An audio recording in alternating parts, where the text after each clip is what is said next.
Hello and welcome to the Worn and Wound podcast. My name is Zach Kazan. I'm the editorial director at Worn and Wound. Thank you for joining us today. You've found us for our roughly monthly Q&A episode, and we've got a good one today. I know that because we've already done this episode. We're re-recording this episode because we had some technical difficulties yesterday. And folks, you're missing out on some of the greatest takes in the history of the Worn and Wound podcast. We'll try to recreate it as much as we can here with actually some fresh questions. I'm joined today by two Worn and Wound co-founders. We've got Zach Weiss on the pod. Zach, how's it going? What's up? Not much in the office today. First day out since the blizzard, you know? Yeah, blizzard of 26. Made it out. I'm glad we all survived. Also joined by Blake Malin, Worn and Wound co-founder and CEO. Blake, how's it going? It's going well. I think the biggest loss from the episode that will never air because it got lost to the internet is that people won't get to see you and I, Kazan, introducing Zach to Too Close by the band Next. Yes. Which he was scandalized by immediately. Yeah, that was a great podcast moment. People are also missing out on all of your thoughts on 47th Street Watch content, which you love. So yeah, that was a good section. Yeah, we had a whole thing on that, which is just lost to time, lost to the internet, unfortunately. Yeah, it was true. It was a cut gem. Yeah, it was a cut gem. Yep. All right. Well, that's the kind of show we've got today for folks. Before we get to the questions, let's do a quick wrist check. Zach, what are you wearing today? I have on my Ming Monolith. Excellent. 3707. I forget the numbers now. I know them for a little while after I buy things, and then I forget them. It's definitely 37 something. We know that much. That's a fantastic watch. Blake, how about you? What are you wearing? I'm wearing my Marin Instruments Desert PVD. I don't think there's another name for it, like a specific reference, but bought this watch at Wind Up New York City last year. It wasn't made yet, and then I was really lazy in getting back to the company about my shipping address and stuff. So I basically, long story short, a bunch of stuff happened, and I didn't get this watch until like a few weeks ago. Oh, but it's awesome. I'm really happy with it. Yeah, no, that's a cool piece. Congratulations on the somewhat new watch alert. That's always exciting to add a new watch to the collection. And that's a good one. I'm wearing the same watch I wore on yesterday's podcast that we had to scuttle. I'm wearing my Ming Minimalist, another Ming 37 series case. I don't remember the specific reference number, but just a super comfortable, easy to wear watch. I picked this up a couple of months ago now. Still really enjoying it. So, all right, wrist check out of the way. You guys ready to jump into questions? Let's do it. All right. First question I want to ask is from Andrew via our Slack channel. He writes, question for the pod. Do you use AI? And if yes, in what capacity? If not, what prevents you from using these programs? This is not strictly speaking a watch-related question, but we all work at a watch-related organization. So I think we can kind of answer this in like a watch-related context if we want. Blake, how about why don't you lead off with this? What's your kind of like relationship to AI? As it relates to the watch industry or not? Yeah, well, it's really cost effective because I was able to cancel my my regular doctor, and I just ask ChatGPT now all my health related questions. Yeah, that's good. Yeah, who needs universal health care? We've got ChatGPT. Yeah, it exists. It exists. It's called Gemini, Dr. Gemini. I mean, as it relates to the watch stuff, I haven't really used it a ton, and to be honest, whenever I've asked it any questions about watch stuff, like it gets too much wrong. Whether it's about watches or something else, like I actually use it a lot in a lot of different ways, but like anytime you have to really take what it says factually with a grain of salt. So I end up using it. I recently switched to Google Gemini, and I use it for work constantly. I do a lot of just like memos and job descriptions and this and that, and it's really good for synthesizing ideas giving it a bunch of notes and then turning out like a readable document that, so you don't have to take the time to clean up your notes and then you can share that with everybody. So I use that a lot. I also use a lot of AI automations to sort of automate reporting. You guys both get one of my automations. We get a Yep. weekly digest of updates from across all lines of business based on conversations that are happening in Slack or different tools we're using, like Google Analytics or Monday or whatever the case may be. So it takes all that data, gives it a prompt, and then spits out a big report so everybody sees that. And I also recently started using an app called Shortwave, which is an email client that has an AI assistant built into it, which I feel like something like that will become obsolete pretty quickly. Like Google will just have all of its functionality, but I'm able to use it as like an assistant. So if I get an email, I just tell it, like, if the email's from, you, Weiss, and it's like, hey, I want to have a meeting next week. First of all, I've already taught it that in its default responses, I want it to like contextualize the question, understand you want a meeting this coming week, and then tell you like what dates and times are available. But I can just use it as an assistant, like add people to threads, ask them a question, check my calendar, see when I'm available, propose times, things like that. So yeah, I use it a lot, and again, I try to use it in a way that doesn't rely on its factual integrity so much as its just ability to synthesize information. Sorry if that was a long-winded answer and boring, but yes, I use it, and that's how. It's the answer of somebody who actually uses Yeah. this stuff. Yeah. Yeah. So wait, you abandoned Chat GPT as Boris? I try to stay on the bleeding edge of things, and I heard from the internet that Gemini was better than ChatGPT, but but I'm also seeing that maybe ChatGPT was better. Like Gemini, whatever. I don't need to get into it. Did you feel like you were abandoning a friend when you did that? Yeah, no. The person who knows you best. If anything, I am mean to AI when it's wrong. You'll regret I don't. that. Yeah, I'm sure. I'm sure. Yeah. What's your relationship to this stuff, Zach? I know it's a little different than Blake's. I was curious. This is why I wanted to ask this question first, because I know you guys have differing views on this stuff. Yeah, I mean, I have started using it more in the last few months, but like, I wouldn't say there's like a specific thing that I've really honed in on for it. I kind of, like, for one thing, like I'm opposed, from an editorial perspective, of us using it to like write articles or something like that, which we have we're not doing. I will, however, write my own content and then sometimes have it read it and like suggest variations or refinements while using only my own language. Mm-hmm. So sometimes like the editing process, because sometimes I can be wordy. I will then go back and read them and usually use my original. So like, it's sort of more like giving me, I don't know, not even ideas. It's some sort of efficiency thing or just something. I don't know. Yeah. I've also used it like when we've done like limited editions and stuff like that. Like once again, I'll write all the content, but then I'll have it help me create variations on it for different uses, right? So like, one that's like more for the media kit kind of a thing, or something that's more, some social media like variations and little things like that. But once again, always using my original language, which I just think is important. Because once it starts feeding in its own thing is when it goes like, it gets weird and you get all the M dashes and things.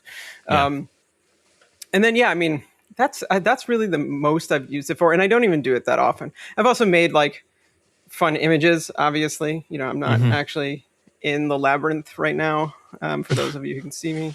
But yeah, I've, just for fun though, I got rid of my Midjourney account because I wasn't really using it enough. Yeah. And then, I've used this for some random things that were interesting, like some spreadsheet creation and things like that, for things like as somebody who's not a Excel or Google spreadsheet like active user, like I can figure out all the equations with time, but doing like complicated linking and things. So I had it spit out some, like financial models and things for some things I was thinking about, which a grain of salt, like I'm not like using them to base anything off of, but they gave me some general kind of concept sort of a thing.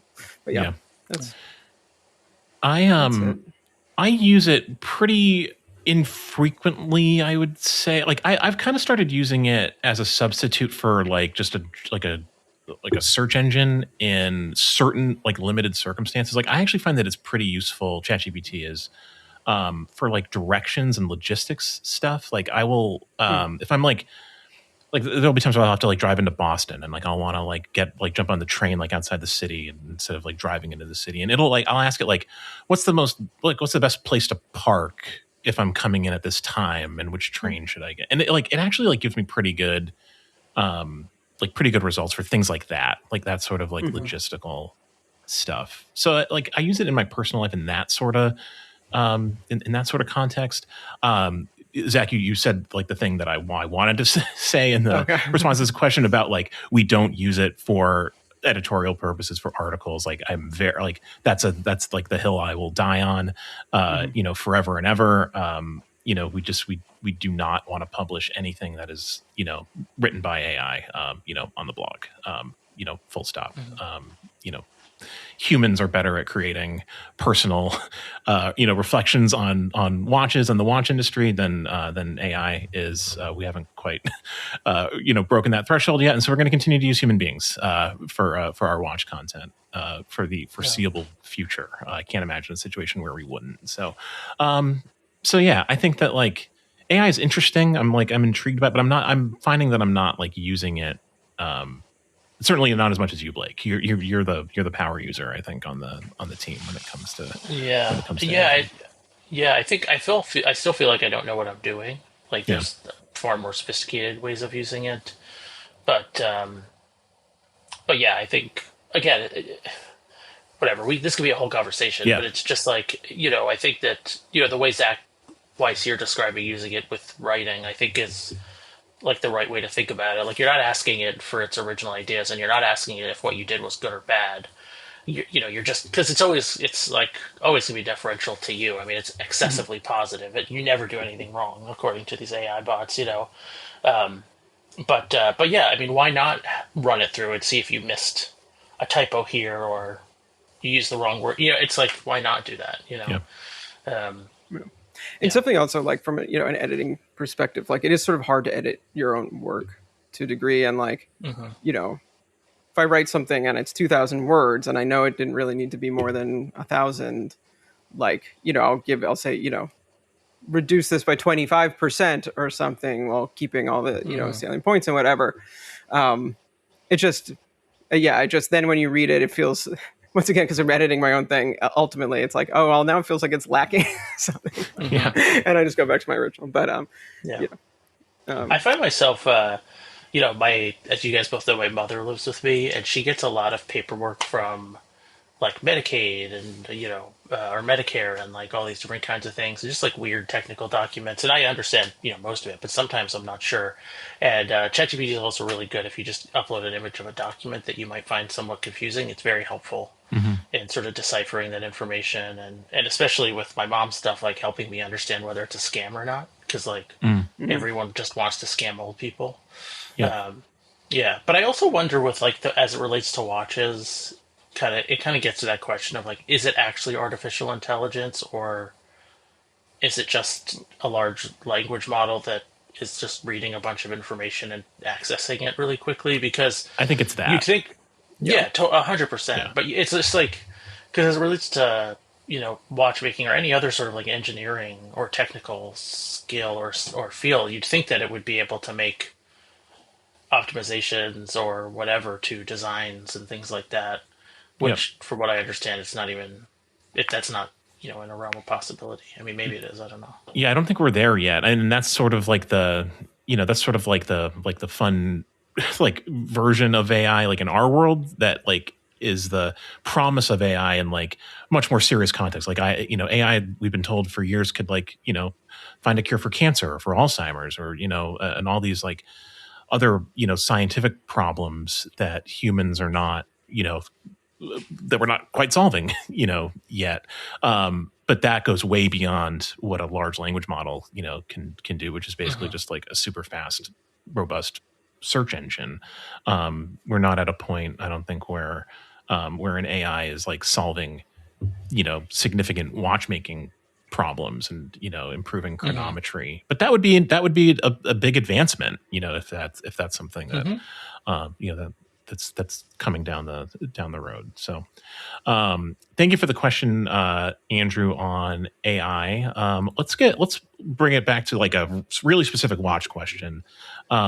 David F writes, have you ever received a watch for review and then sent it back saying, I have nothing good to say, so I prefer to say nothing? This is kind of an interesting question that sort of like gets to our sort of like our philosophy on like what watches we do review. I guess I'll start by saying I've never had that experience because I really try to only I only seek out watches to review that I know I'm going to have like that intrigue me or appeal to me in some way. Even if it's just like purely aesthetic. A watch would have to be really disappointing for me to not want to say anything about it. And if there is something negative about it, I'm not shy about saying, like this watch from a distance, looks great, but the build quality is like, is not up to par. Or the finishing is not great when you really examine it. I think that's totally fair. But I've never had that experience of getting a watch that's like so bad that I didn't want to write about it at all. Is that something you've experienced, Zach? And you've been doing this longer than me, so I imagine you've seen some dogs probably in your time. I mean, if that has happened, it must have been a really long time ago because I don't specifically remember. I'd say the closest is getting dummy watches from brands in for review and just being like, we don't review dummy watches. So sometimes them being surprised by that, but it's like, I'm not going to give the experience of wearing a watch and telling time on something that's not functioning and doesn't weigh the right, so, but yeah, that's not like it being, so crappy. It's just marketing stuff. Yeah, but it's like, that's always sort of been the policy at Warner Wound, right? It's like, rather than crap on things, we don't let the crap through. That's, don't, what's the point of ripping something apart when like, I don't know, there's just not energy worth spending. Like, so. Yeah. I think of it in terms of I guess it hasn't, I was just gonna say like, but I guess there's the possibility of like something looking really good and receiving and it being really disappointing. And I just can't recall that happening, honestly. Yeah. Blake, can you recall anything like coming into the office that you were like excited to see and then being like, whoa, what happened here? Like what? Yeah, for sure.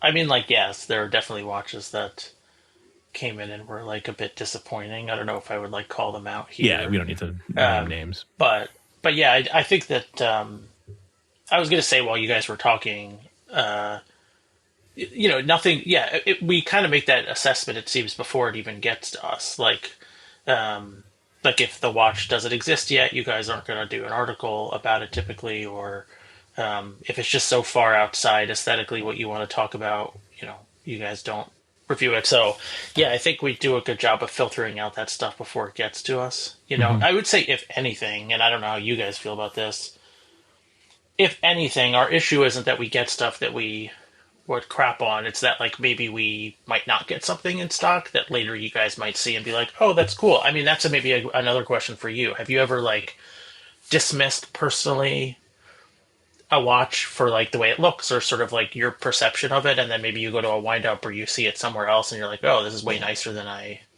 remember it or I thought it would be? Yeah, sure. I mean, I can give you like a specific example of that, and it's Tipsum watches. So like I initially was kind of like turned on to Tipsum by kind of like early on in the brand's history, and I didn't really quite get it.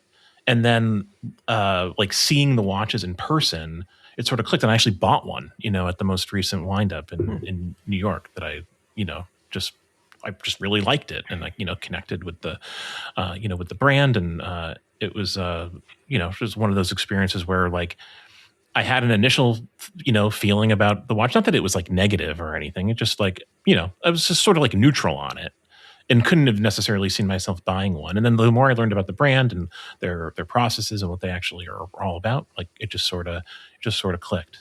So yeah, I've definitely had that experience of being like surprised by something that I had initially like not given enough credit to. And that's like that's an exciting thing, an exciting part of our jobs, I think, is that like there's an opportunity to be impressed by things continuously.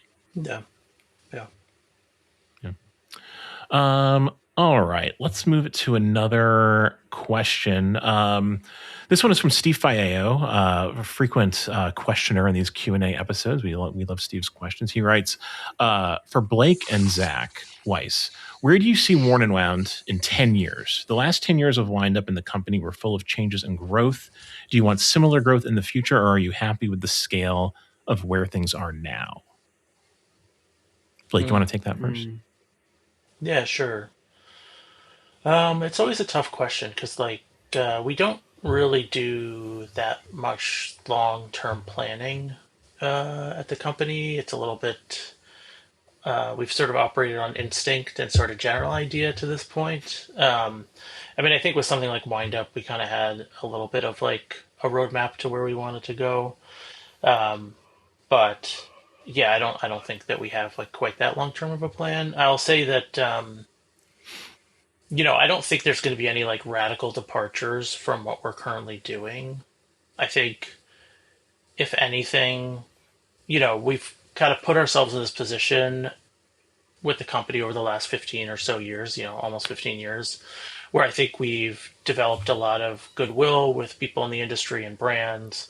And we're finding that like opportunities are coming to us that we're able to take advantage of that maybe wouldn't have been available to us previously.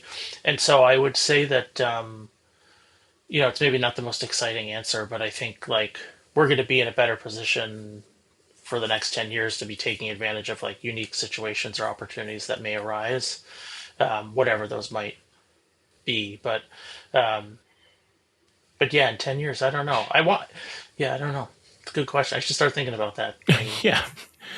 Maybe give that long range planning a try from time Yeah. to time. Zach, anything to add about the future of Worn and Wound, either 10 years out or maybe even shorter term? Well, I think we're going to invest heavily in in AI, in a chatbot.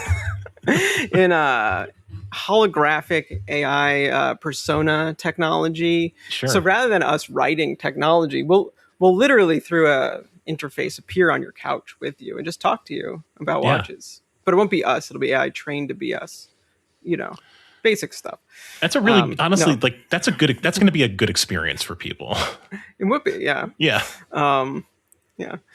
No, but yeah, I'm not sure. I mean, I'm curious to see like where like watch media / media will be in 10 years from now. I mean, that is we were talking, I think on the last time we recorded this, we were talking about 2016.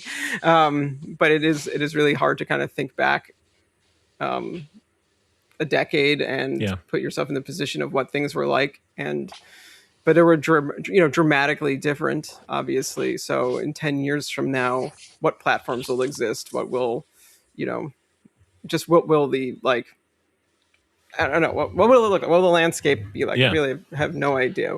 Will influencers be over, or not? Or, will anyone know how to read anymore? We don't know. Yeah. I mean, we didn't even know what an influencer was 10 years ago. So like, who knows what will be, what will it look like 10 years from now? It's kind of like hard to, it's really, things change so fast. It's hard to know. I hate to break it to the influencers, but 10 years from now, you're going to be 10 years older. And you might not want to be doing it. It's going to be a whole new crop of influencers. So where are they all going to be? I don't know. Other parts of the business, though, like, I think obviously we've been doing retail for a little while, but the showroom is sort of like the newest venture of ours. And I think that's the thing that has most potential legs of growth, like, opportunity right now, whether it's we continue the showroom or do something else. But, I don't want to speak for my partners, but I don't think we ever imagined ourselves as like being like a traditional AD of any kind. So we're kind of figuring out what this like more independent sort of vision is and, how that can exist in retail. And I think it's a very exciting thing to do because I don't know, there's not that many original ideas in the space and you can I feel like we're tapping into something. So. Yeah, for sure. Yeah. Yeah. The growth of it has been pretty great. I mean, I don't want to say surprising because we had a lot of like faith in it, but I guess pleasantly surprised is maybe a good way of putting it. And if you're sort of local to New York, then you've gotten invitations to the various events that we host at the showroom, and I think that is something that has really been surprising once we opened the showroom. We expected to do in showroom events, but I don't think we realized how popular they would be with attendees and with brands. Um, we like at this point we have at least one event per month. We could probably have two um, if we had the bandwidth to put them on, and they're always really well attended. And yeah, the in person thing isn't going anywhere. People are still very much enjoying that. Yeah. Good question. Thanks for the question, Steve. I'm going to switch over to questions that I fielded from Instagram. I've got a handful of good ones here. From Instagram user M. Darula, he writes, what material strap are you gravitating towards for everyday wear watches? I thought this was interesting because this has actually changed for me a little bit. I find myself wearing a lot of rubber straps, and that might be because I've got two Mings in my collection now that I really like to wear, and they have such an excellent rubber strap. But I've also put my Christopher Ward Belcanto and my Christopher Ward Loco on rubber straps, and find that both of those work really well on rubber. And I used to think of rubber as kind of like a summer, material, but I mean, here we are in February post Blizzard, and I'm wearing my, my Ming Minimalist on rubber, and I think that like it's a for some reason I've just sort of like, acquired a bunch of watches that are like well suited to that material, and I find myself, gravitating towards it a little bit more right now. Zach, how about you? What are your like go to strap materials or styles at the moment? Has it changed for you at all recently? Two-piece leather is really my preferred style of strap most year of the year, and then obviously when it gets really hot in the summer and you're sweaty, it's not ideal. So then I just go over to nylon straps. Rubber. I mean, I have the Ming rubber strap as well, and that's probably the nicest rubber strap I have had and ever. And I will wear my watch on that, though. Right now, I have it on the leather, and ultimately, I do find the leather more comfortable. I think I have like a thing with rubber. I don't like the way it feels against my skin, and especially once you start sweating and it gets kind of like sticky or whatever, it really bugs me. And metal, I just ultimately find fatiguing. Like, I have a couple watches. Like, I keep my Belcanto now on the titanium bracelet, and I do think like a titanium bracelet is much more pleasant than a steel bracelet because of the weight. But I always will, like, if I walk from my home to the office, it's usually how I get here. I'll get to the office and I'll take my watch off for probably like an hour to let my like wrist kind of feel better after wearing a bracelet. So, yeah, I don't know, leather and then nylon. How about you, Blake? Yeah, I was going to say rubber. I have not typically been a rubber person, but I have been wearing a lot of rubber straps of late. I think part of it is because it's not hot out. Like the thing that always grosses me out about rubber straps is, yeah, it's like sweat, and then you get the kind of like cruddy inside stuff, human flesh in there. It's just not a very pleasant experience. But in the winter, you get a little bit less of that, so I don't mind it so much. I also, this Marin Instruments watch, I'll put it in the camera, whatever, but it's got like one of those rubber straps that has a flare at the lugs, so it like kind of goes along the contours of the case. And I have a Laurier that's like that too, and I really like that about the rubber straps. Like it can be kind of precise and kind of custom fit, but yeah, I've been wearing a lot more rubber straps. Makes me kind of want to go buy a bunch more because we don't really carry a lot of rubber straps in the shop. Um, yeah, but I've surprisingly been wearing a lot of rubber straps. Another question from Instagram. This is from Instagram user Kaiser Will. How do you feel about engraving new watch purchases? Brand new watches, not vintage, he specifies. Have either of you guys ever had a watch engraved with something on the case back? Or would you? I haven't. I haven't had anything custom engraved, no. I could see doing it, like just from the perspective of like, I don't know, like my Garrick, for example. Like it does. There's no spot to engrave that, and the whole watch itself is sort of an engraving in that it's like bespoke. But like, if it's something that's so specific to me, then like, yeah, maybe getting an engraving. But I don't know. I haven't. I don't know, I think people have like specific messages and things that they really like to like keep with them, and specific, like I don't even have a number of a watch that I go for if I have the opportunity. I just so I think if I had a watch that had an engraving on it, I would want someone else to do the engraving. Like if for some reason, like, Chad, my partner, ever got me a watch for like an anniversary or something, and she had like engraved it, I'd be like, that's so great. Like that would be so personal, and I would love that. But I don't think I don't ever personally feel the impulse to do it myself. I think doesn't Ben Clymer famously engrave all of his watches when he buys them? he has said he does. Yeah. We gotta get him on the pod for this question. Yeah, well, he can chime in the Instagram comments if he's if he's listening. I've never had a watch engraved. I think I agree with you, Blake. I think it's probably more meaningful if someone has the watch engraved like for you, like as a gift. I think that it's just more meaningful. There's something almost like I don't know. Vain is not the right word, but like choosing to like have your watch engraved with something that you deem as like, like permanent. It's just, I don't know. There's something kind of presumptuous about that. Like, why do I need my initials engraved on the back of my Tudor? Like that doesn't really, I don't see the appeal in that. Do you have your cuffs monogrammed? I mean, yes. It definitely goes along with this one.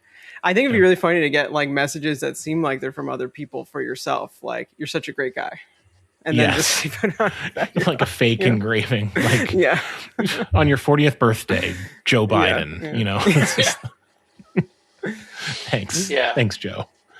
Yeah, I think also like I think of watches as kind of done.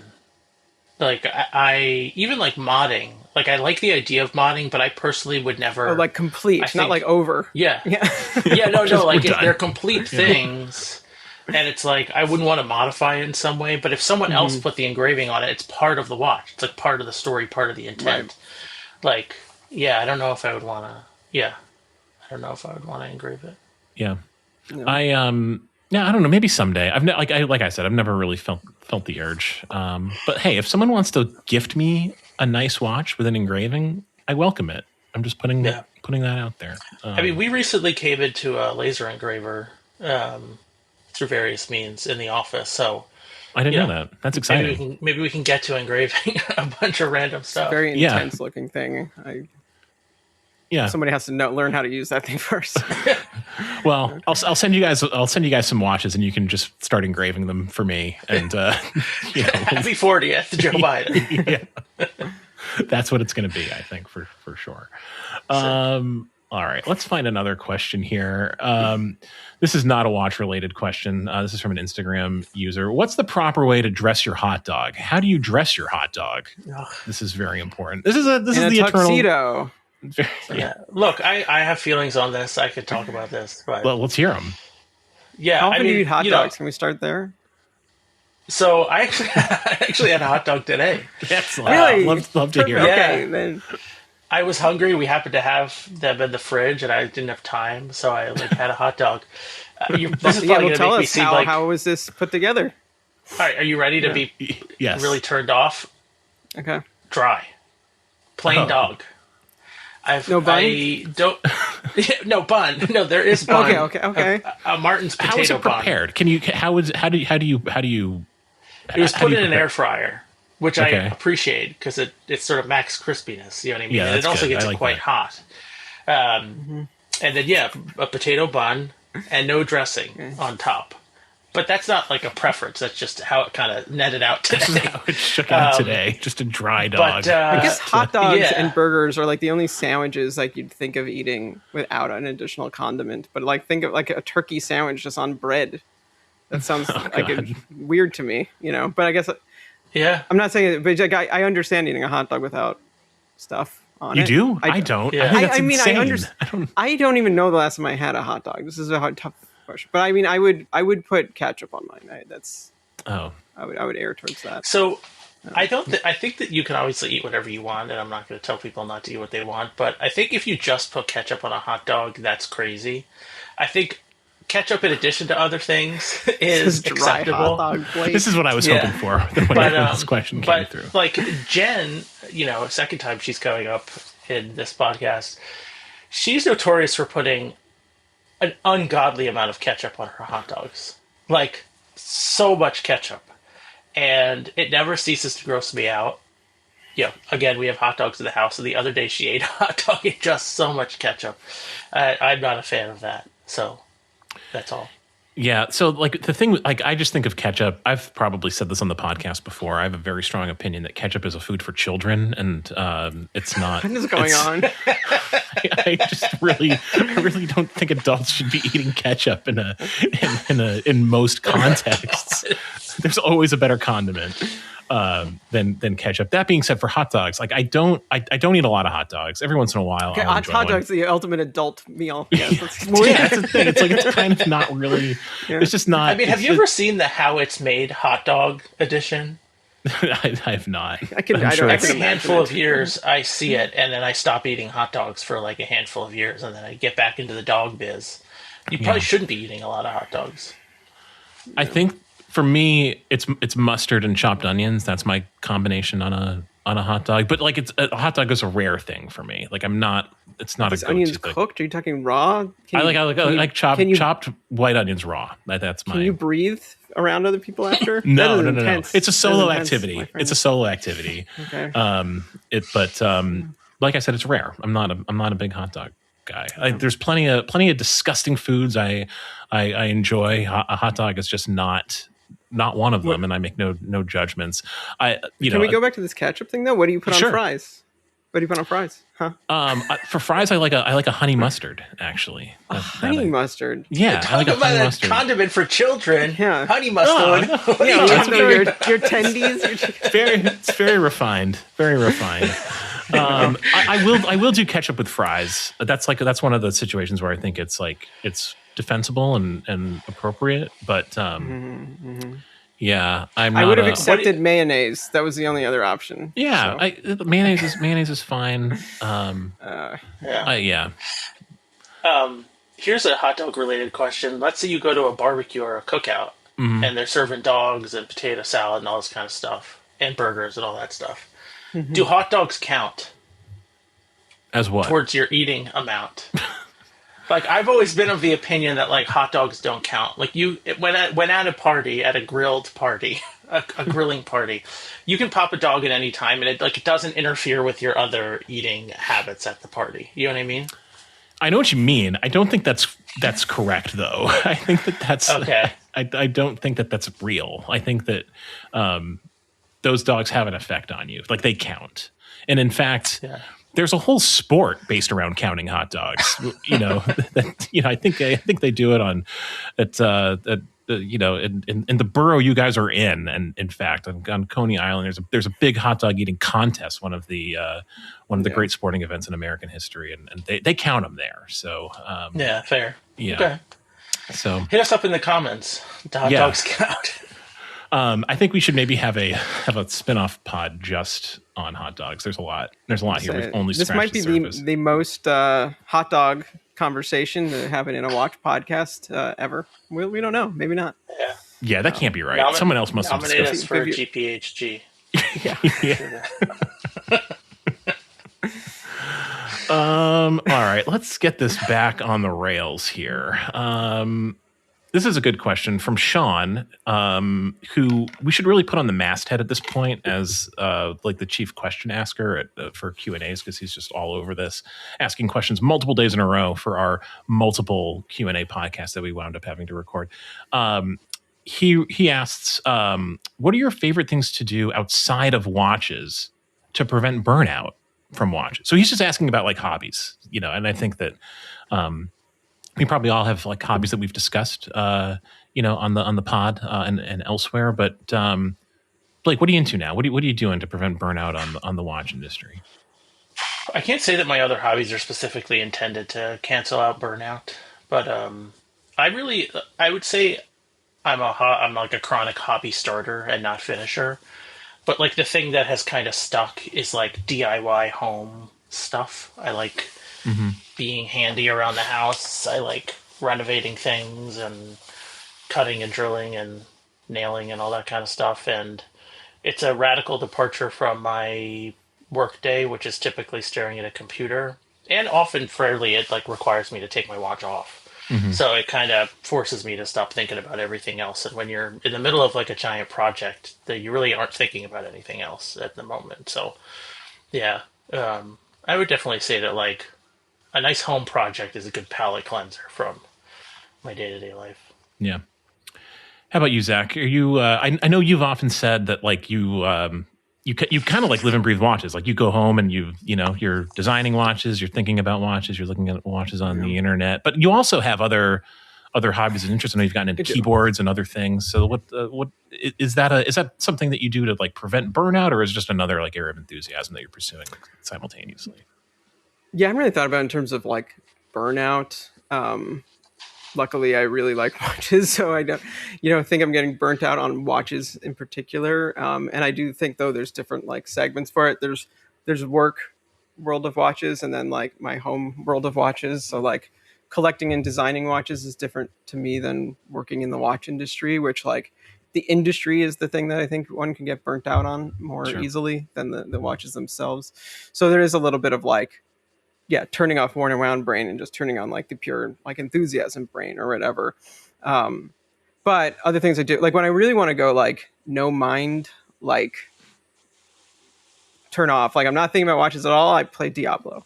That is like, that is the thing that for me is like a complete departure from reality. I mean, right now it's Diablo, it's with some of its other video games where it's like, you effectively can't do anything else or be productive. You're just playing the game and that's it. And that's like sort of nice, but for a limited amount of time. But yeah, I also do, photography and stuff, though a lot of that is around watches because I am like regularly trying to improve my product photography, but I get very into that. So I can like, I don't know, on weekends, I'll set out to take up a picture or two and I'll spend like 4 hours taking pictures, or something like just playing with lighting and stuff like that. Keyboards is a recent thing and that is fun. It is sort of limited by the fact that there's a lot to buy and then I'm like filling up my apartment with crap. But like I will like, I don't know, now every few weeks, like take all the caps off of one keyboard and maybe swip the switches around and just sort of mess with things. So there is sort of like a hands-on aspect there, which is nice. And then the other thing, and this is like, so my girlfriend and I, for a while, we stopped now, but we were doing the crossword every day, which like New York Times crossword, which was nice. Monday it takes 10 minutes, but like Sunday it takes like an hour kind of a thing. We stopped just because they got really repetitious and at a certain point you just are thinking in crossword logic rather than like real logic. So it's not even trivia. It's like, oh, was this like, they always use Oreo, Yoko Ono, either Yoko or Ono. Like there's these words you just kind of like find. It gets very like annoying. But then we started playing Gin Rummy. So try and play that for like a little while. You get like, it's just nice. It's just like you kind of, your phone's away, your computer's away. I think that is the most important thing. It's just really getting away from screens for a bit. But, yeah, agreed. And that's kind of what I try to. I do feel like I need like I try to protect myself from burnout on watches because I feel like I do my job better when I am like also engaged in like other things and other interests. It just like it gets my brain working in such a way that I can like approach watches in a more productive way. So like I mean I love movies. That's no secret. Like I go to the movies a lot. I watch a lot of movies at home. I've also gotten more into photography over the last couple of years, and I do find myself taking pictures of watches a lot. But I also try to like get out at least once a week and just sort of like walk around my neighborhood or find a destination somewhere to go like take photos and practice photography just for myself, not for just as like recreation, kind of, just to kind of like learn a different skill. So yeah, those are the things that come to mind for me. But I do think that, for me personally, like I do think about burnout like a lot. I don't want to get burnt out on watches because I have a, tendency to like I've gotten burned out on things before.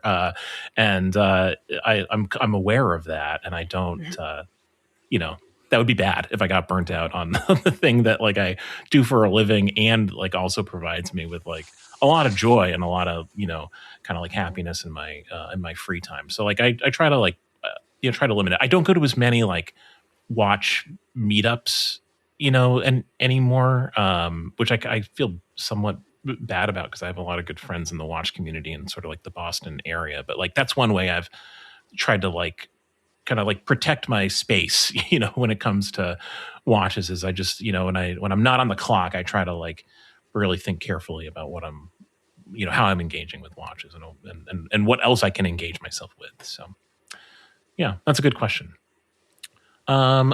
Guys, I think that's just about it. We got. I want to thank the Slack community for coming through with a new series of questions. We thought, we answered a bunch of good questions yesterday when we recorded this podcast, and we had a technical issue. And for the sake of spontaneity and not re-answering the same questions again, I asked for new questions, and everyone in Slack, Warner One Plus, came through with a bunch of really good questions. So thank you to everyone there for asking the questions.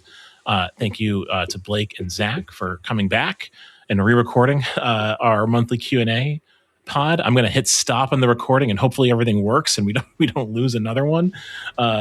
If we do, you'll never know about it. But thanks as always, everyone, for listening. We always appreciate it, and we'll be back next week with another episode of the Warner One podcast. Until then, take care.